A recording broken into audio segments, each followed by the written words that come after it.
SpongeBob, Shrek, The Daily Show, Sailor Moon, boy bands, sports enthusiasts, Sherlock Holmes, Barbie, Britney Spears, Hello Kitty, Jandek, comic books, superheroes, Buffy.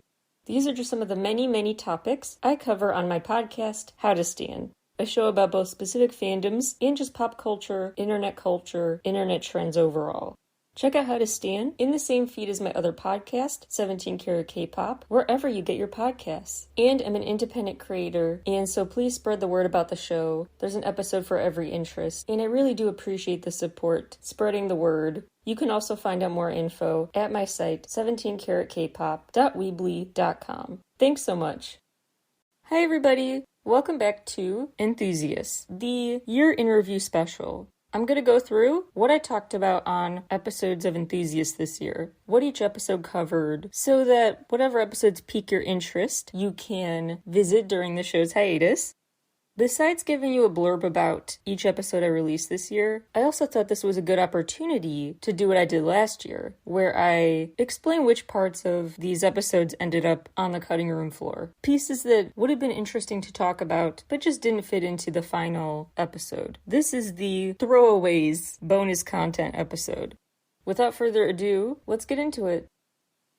The first episode I released this year was all about Elvis, his career journey, why he got so big, his lingering impact on music, his lingering fan base, and the most diehard fans, the ones who organize the yearly Elvis Festival, Elvis impersonator events, who cosplay as Elvis or Priscilla routinely, who charm the neighborhood with their impromptu porch performances, what the Elvis impersonators and other fans are still up to all these years later, and why they still feel drawn to him.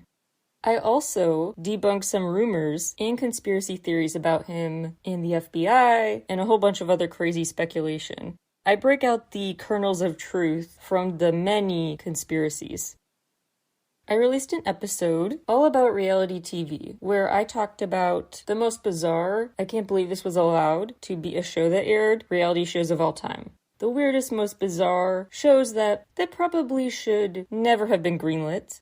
I also dive more into the history, more generally, of reality television, how Big Brother really spearheaded the genre in some ways, and other pivotal moments, like with the Kardashians, and the enduring appeal, the reasons why people get so into reality shows. I get into the sociology of it towards the end. Some things in the reality TV episode I did not get to, but I could have.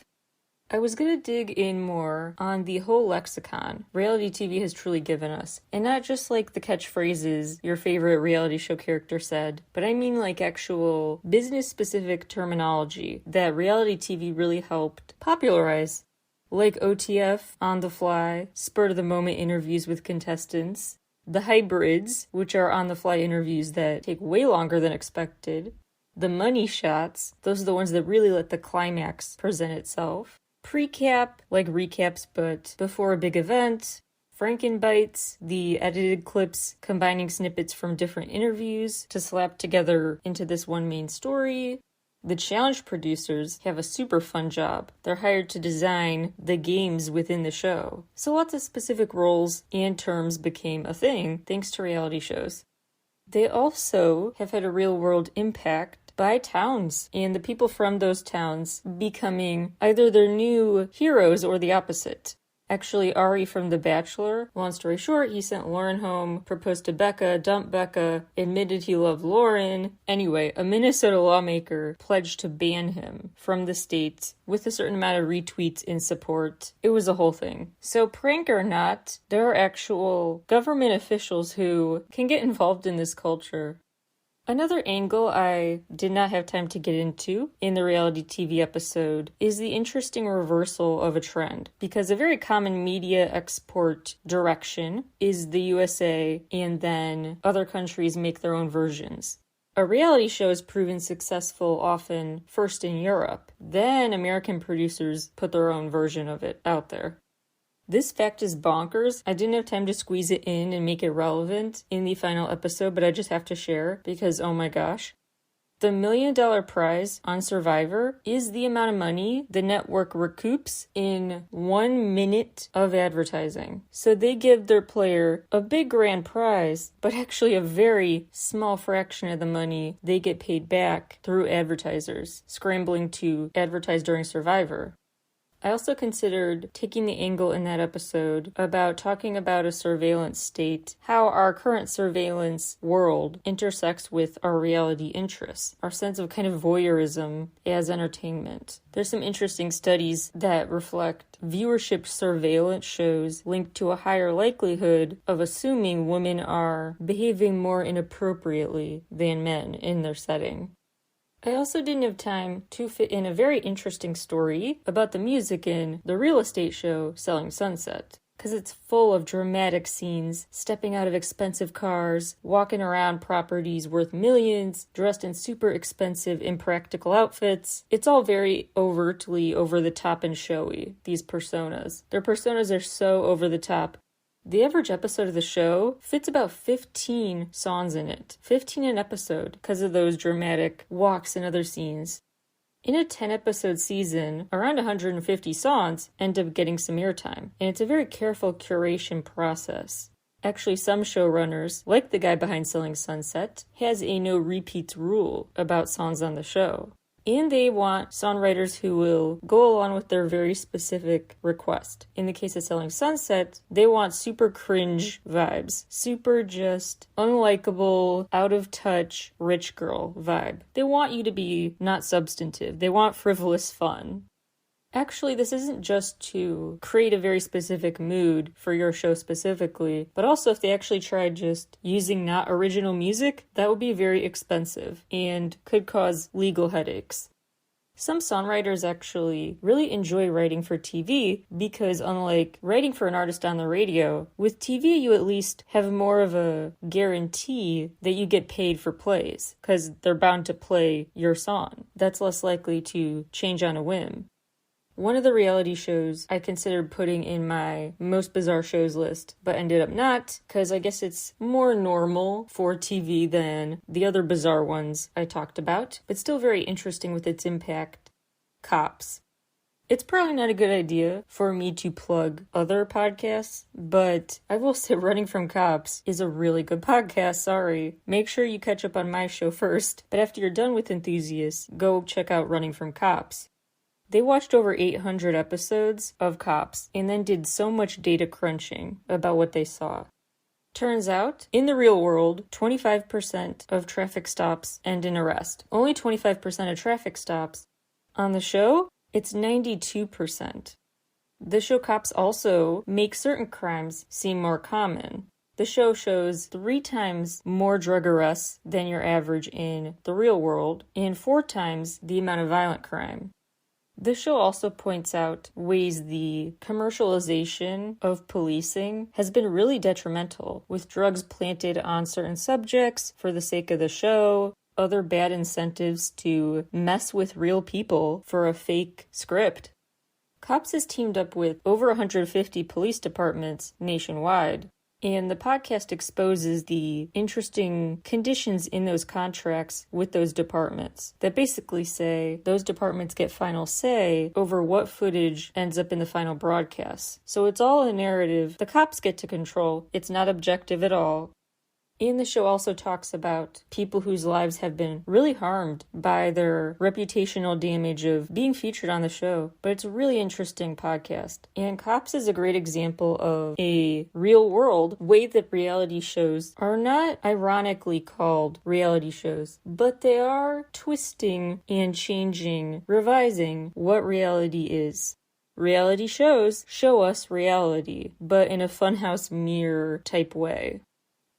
I then had an interview with Kelly Weil of The Daily Beast about her new book, Off the Edge, about the Flat Earth movement, conspiracy theorists, what to do about misinformation, ethical questions to consider regarding content moderation, regarding how to balance reporting, exposing dangerous rhetoric without just being a platform for said rhetoric.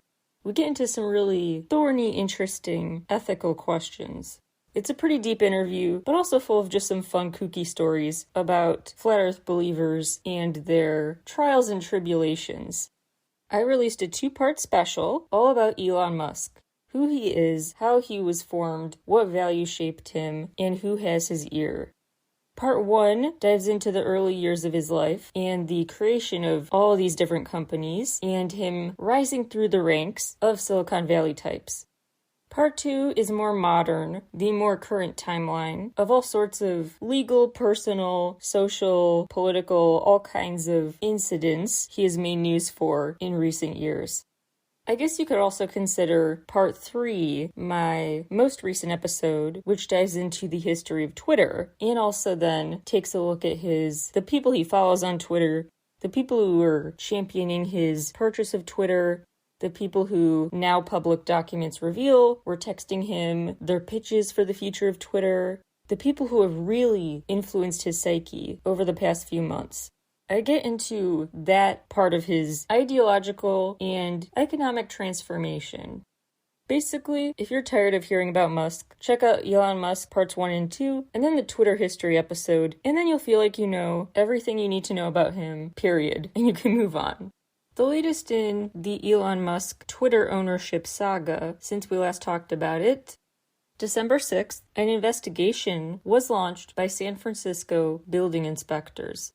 They have been investigating rumors that office space is being turned into sleeping quarters, which is not always legal. You can't just turn an office setting into a home address, basically, and live there. That's just not allowed. So they're investigating. I wouldn't be surprised given what we talked about with the intense, nearly 24 hours on mentality of the workers at Musk's other companies. That culture is back at his new company, Twitter.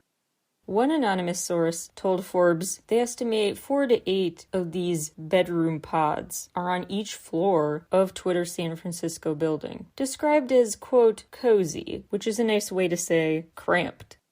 Meanwhile, Tesla in Berlin is having problems hiring and retaining workers. Things are not going well for Tesla either, and lately, Musk keeps dumping so much Tesla stock. Yet the company still has promising pitches. A few weeks back, they delivered the first fleet of their electric semi-trucks to customers, an idea that was first revealed as a prototype 5 years ago. This is so fast developing, but as of December 14th, 2022, the latest in the Musk case includes a big auction, because Twitter's trying really hard to generate some money. They're auctioning off a very interesting array, from a giant @ symbol sculpture that's also a planter and 6 feet tall, to a giant bird statue that's 3 feet tall, to an exercise machine with a charger built in, to office supplies, furniture, all sorts of stuff.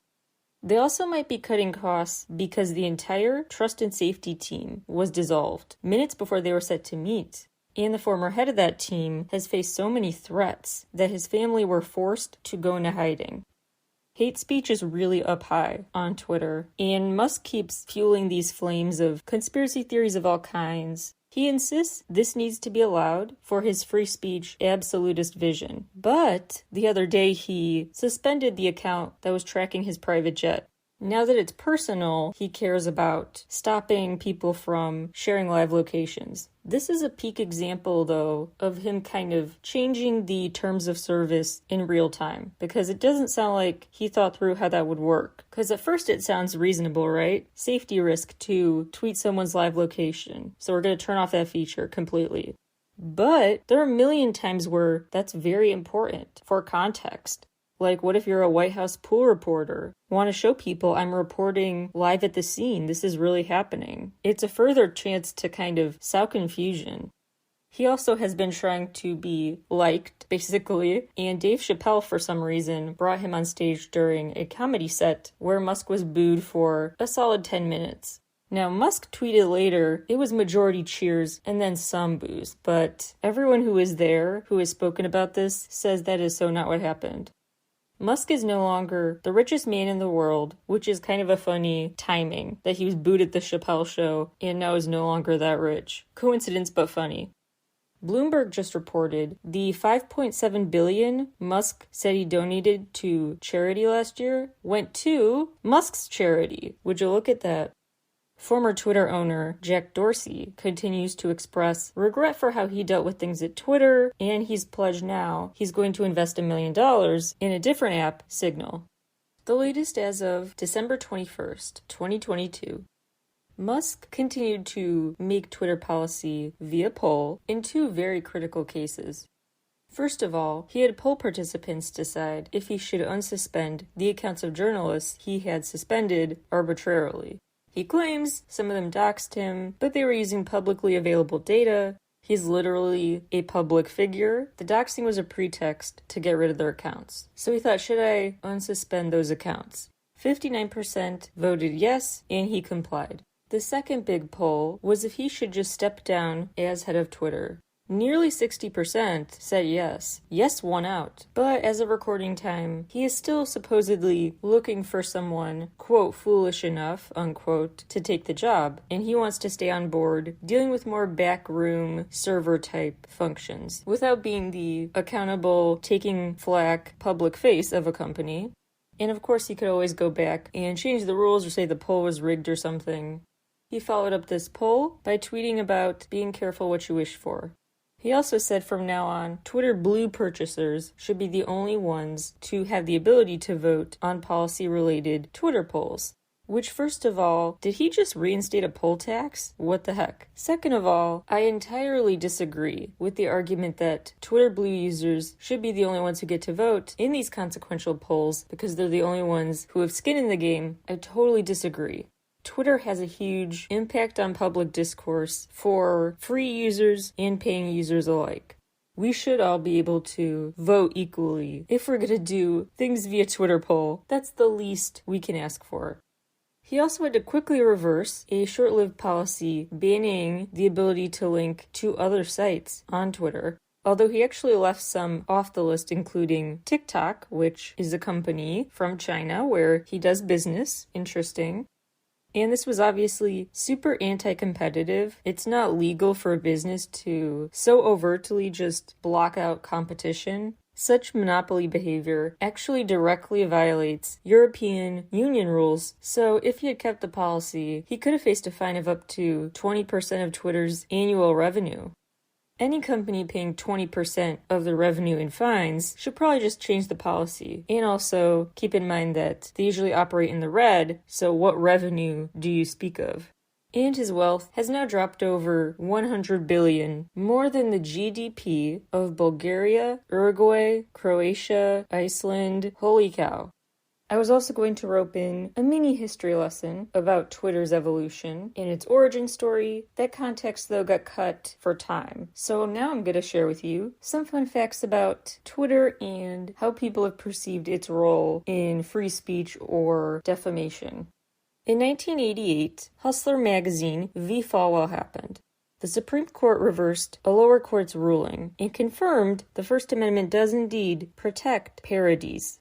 Parodies that are clearly labeled as such are protected free speech, not defamation. Larry Flynt, publisher of Hustler magazine, posted a parody about Jerry Falwell, Liberty University founder, plagued by scandals, look it up, and a founder of this group Moral Majority. The parody, in 1983, was a spoof of an ad campaign. The Falwell version was incest-related. The ad explicitly said at the bottom, quote, ad parody not to be taken seriously, unquote. Even in the magazine's table of contents, they included the fiction label. So the jury ruled that Hustler magazine was legally protected, although they did rule in Falwell's favor when it comes to intentional infliction of emotional distress.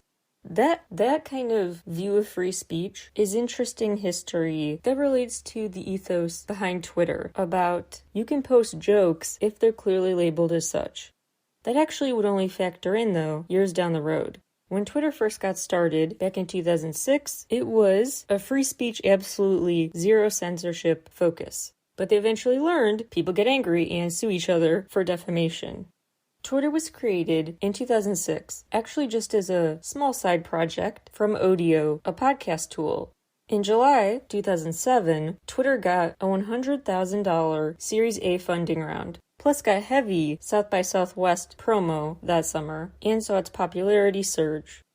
In 2018, Jack Dorsey stepped down as CEO. Reportedly, he had a management style that really ticked off people. Twitter stayed on the rise, though, in 2009, getting a boost from an Oprah appearance from Evan Williams, one of the co-creators, as well as a Time 100 write-up by Ashton Kutcher. After more complaints about new management in 2010, Williams stepped down and was replaced by Dick Costolo. Twitter further showed its incredible reach, with the first tweet ever being sent from space happening that year.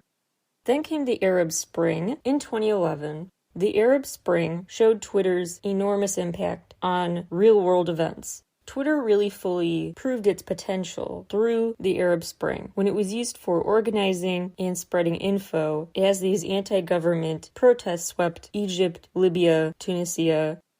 The app that year also showed its power to really break news faster than ever. Whitney Houston's death was reported on Twitter 55 minutes before the AP confirmed it. In 2012, Twitter had reached 200 million active users, and it was the first time a presidential victory was declared via tweet by Obama.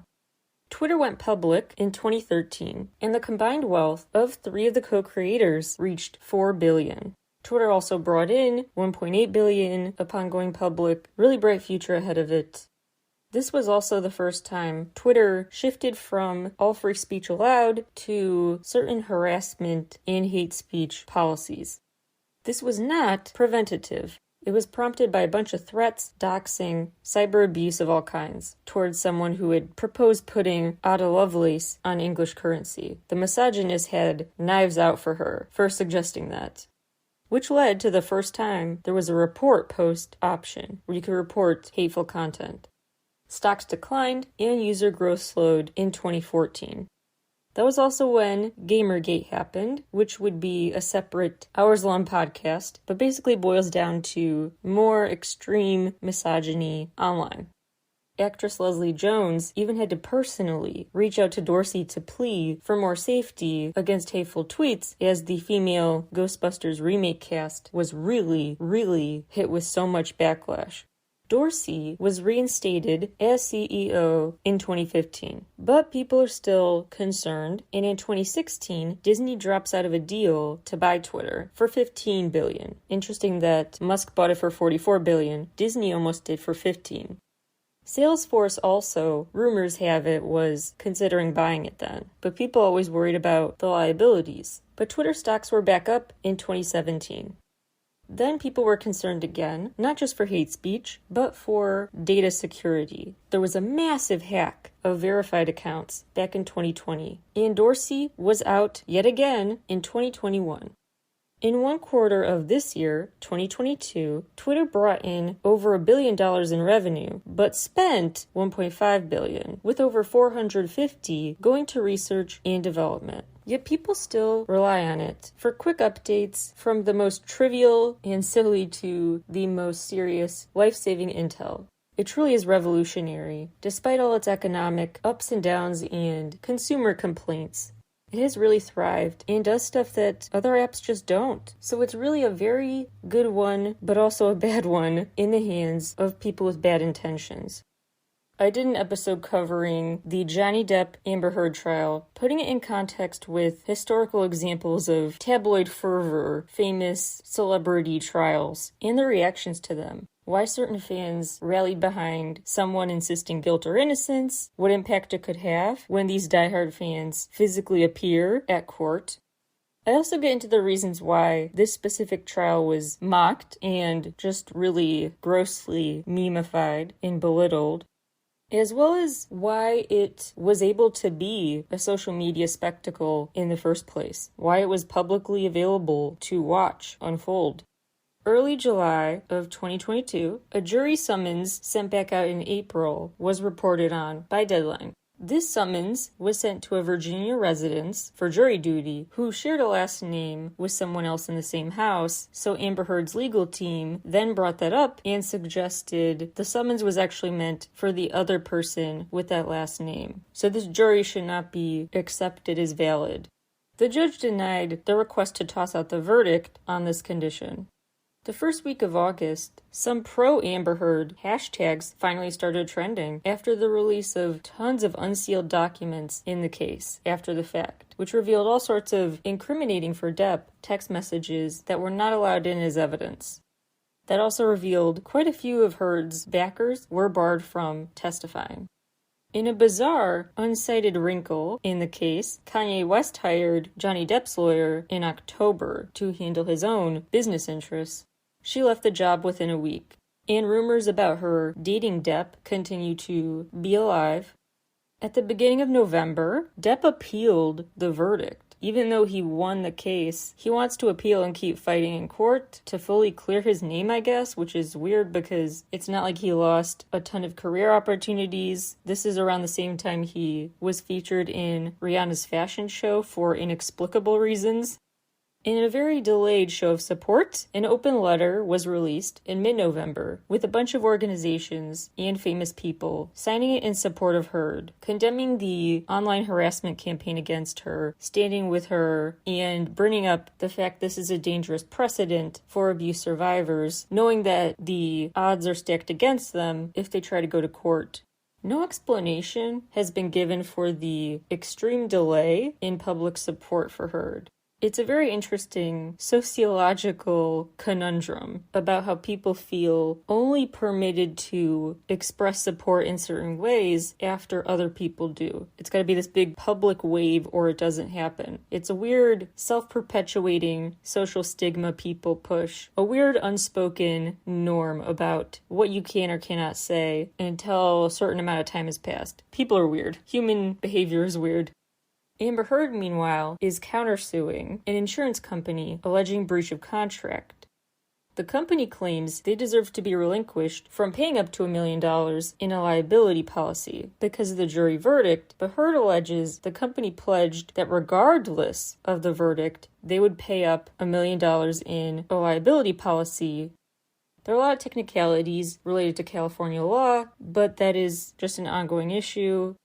Heard's team also filed their own appeal, November 23rd, that brings up the fact because the Washington Post servers are located in Virginia, are not located where the claims were raised, that this whole thing is not going to work, that this whole thing can't stand. It's an interesting new argument now, with an appeal saying that the trial was, quote, based on its mistaken conclusion that Depp's claims arose in Virginia, because the Washington Post servers are located here, unquote. So basically claiming that this whole case was tried in the wrong place. Because if you want to sue for defamation in a separate case related to Washington Post, you should have done it where Washington Post servers are.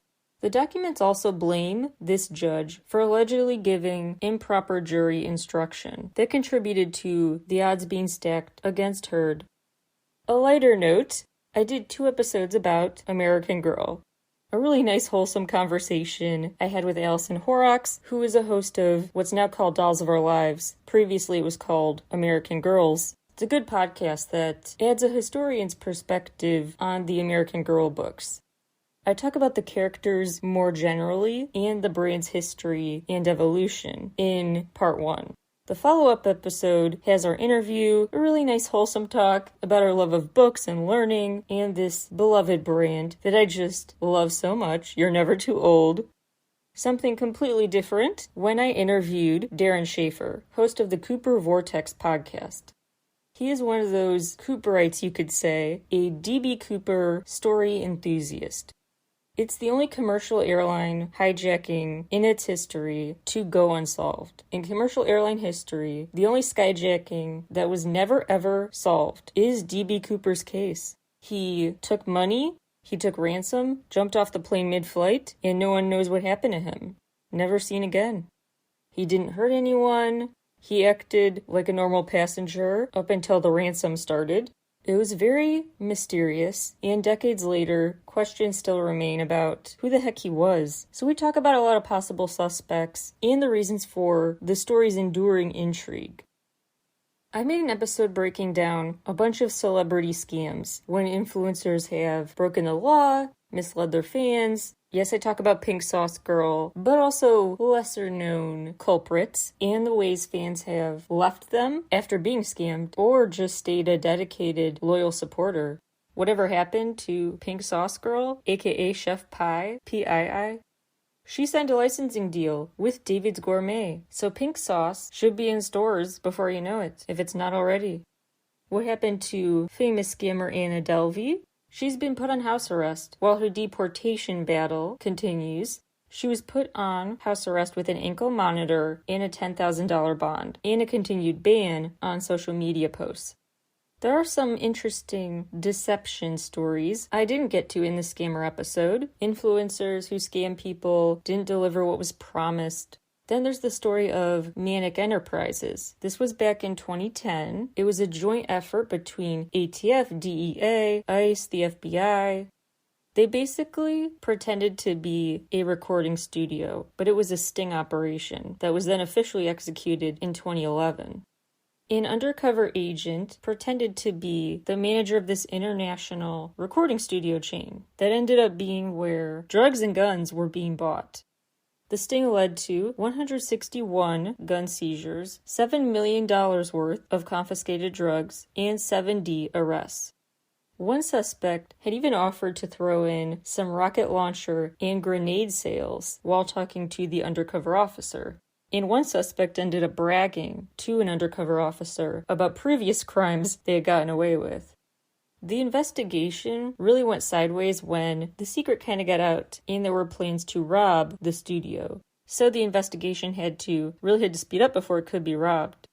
I didn't end up sharing this before, but there's a lot of interesting context that informed my views of the scammer world from Simone Brown's book, Get Rich or Die Trying. A really interesting look at clout rage, as it is dubbed in the book, swatting attempts, fast fashion, VidCon, a wide host of ways the new influencer economy is run, and how younger generations are interpreting and perceiving wealth and the attainability of wealth thanks to this influencer economy. I made an episode about famous disappearances, when different celebrities, athletes, artists, poets, writers, band members went missing, and how search and rescue efforts have or have not persisted. One thing I was going to include in the famous disappearances episode, but there just wasn't adequate time, was the disappearance of fans, not just stars, particularly Grateful Dead fans. Quick overview. Grateful Dead fans have been known to follow the group, so they actually would go show to show and live the whole lifestyle of a fan. A core part of their identity was traveling and following this group, selling merch and stuff at the shows to keep making enough money to keep going. It seems suspicious how many of these fans were going missing or dying, but it's very important that that sort of eyebrow raising should be taken with a grain of salt. You have to keep in mind correlation does not equal causation. And there were a host of other reasons. If you're more likely to be a Grateful Dead fan, you're more likely to end up missing or dead. That does not actually directly have to do with being a Grateful Dead fan, but maybe what drew you to the group led to your death, but not directly. Like a desire to live on the edge rebelliously, a counterculture tendency, a living without a paycheck way of life that may lead you to, get into a violent fight with someone over money or something. The van life is dangerous, as is the situation for people sometimes drawn to the van life. Maybe it implies a lack of a stable home life. When Grateful Dead fans die, though, it makes the news, like with Mary Giola and Gregory Niffin from Berkeley in 1986. They had been staying at a homeless encampment and were beaten and shot to death by a fellow homeless encampment resident. Then there's Grateful Dead fan Jason Callahan from Myrtle Beach, who died in a car crash. Joe Hildebrand and John Cleary in 2019 were last seen traveling to a show. Then their abandoned car was found, and there was speculation of a homicide. The Grateful Dead drummer, Mickey Hart, actually helped spread the word about the missing fans. Missing posters were shared at Dead & Company shows. His remains were eventually found. He was not found alive. There was Adam Katz back in '89 in New Jersey. He was killed outside the arena. The family sued for an undisclosed sum. Then one fan died in 2021 in New York, trying to flip off the balcony. A million more examples. It is peculiar, but again, don't get too conspiratorial. Correlation does not equal causation. It's not specifically about being a fan of this group. I talked to Professor Louis D. Valencia, who teaches digital history, about his Harry Styles themed class that will be next semester, what he expects from the class, the reasons why he chose Harry as a topic, what kind of assignments they'll do, the importance of understanding media, pop culture at a deeper level, taking it seriously. It's very enlightening to convince someone in your life of why Harry Styles deserves all the appeal, but it's also a good conversation if you're already converted into the Harry Styles fandom. Before I decided to just talk all things Harry Styles and interview Professor Louis Valencia, I had been considering doing an episode about just all celebrity-themed college courses. There are way more than you'd think pop culture courses you could take, so I did do some research on that before pivoting to the Harry Styles focus, but here are some interesting classes that have been offered in the past. A Lana Del Rey course at Clive Davis Institute, that's new. A Taylor Swift course at the same school, looking at her impact on Gen Z songwriters, Disney star-esque purity era in that kind of culture, her impact on the public and vice versa. Rutgers University had a class analyzing Beyoncé's discography. University of Texas Austin had one about Beyoncé and Rihanna together. Rutgers had a class about Bruce Springsteen, focused on analyzing religious motifs in his work. A degree in the mortuary science category was offered about Michael Jackson. A class about Outkast has been held in Armstrong State University. A class about Tupac from the University of Washington. A class at the University of South Carolina is called Lady Gaga in the Sociology of Fame. There's a Sociology of Miley Cyrus class that was offered at Skidmore. A Kendrick Lamar class, which compares his work to Ulysses, Spike Lee's work, and others, was held at Grinnell. There was a different one at Augustana. There have been a ton of Kanye and or Jay-Z classes. A Jay-Z one at Georgetown, a Kanye one at the University of Washington, and then one about Kanye and Jay-Z at the University of Missouri. About, which is very odd in hindsight, the American dream, corporate power, and their music giving social commentary about both. A course offered in New York about David Bowie looks at his involvement and interest in Buddhism, German Expressionism, existentialism, Beatles, Madonna, Robin Hood, that was at a UK university, Nottingham, a J-term class called Spirituality and the Politics of U2, Lord of the Rings, Judge Judy, that one is at Berkeley, University of California, Berkeley, that actually argues and focuses on pointing out all of the legal flaws in the logic of Judge Judy. The Wire, The Walking Dead, there was a Walking Dead course about more broadly how you could rebuild a civilization after some sort of apocalypse. 65,000 people enrolled, and only 2,203 ended up succeeding and seeing it through. Mad Men, Game of Thrones, Hamilton, Star Trek, superheroes, the work of Margaret Atwood, vampires. But as I was looking at all these examples, by far the most common pop culture source for a college curriculum to be based on was Harry Potter. Literary classes, more sociology-based classes, so many different facets of Harry Potter given their own classes. In Texas, Maryland, the UK, all over the world, people have used Harry Potter to teach. And of course, there's some cool classes about The Simpsons, which I dug into in the Simpsons episode of Enthusiasts, with the professors behind one of those classes. Lastly, I did a Satanic Panic 3-part episode, breaking down the history of satanic panic claims and how they're very much being echoed and repeated by conspiracy theorists online. It's like we never learn anything.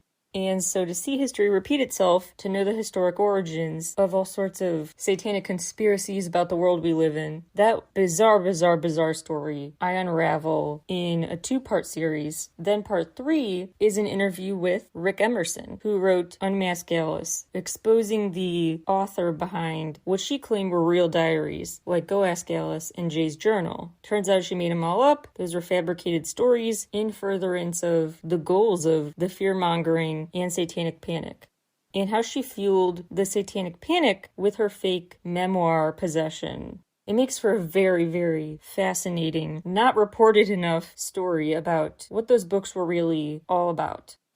some examples of satanic panic that I didn't get to in the series of episodes, but this is the kind of thing I talked about in them, if that interests you.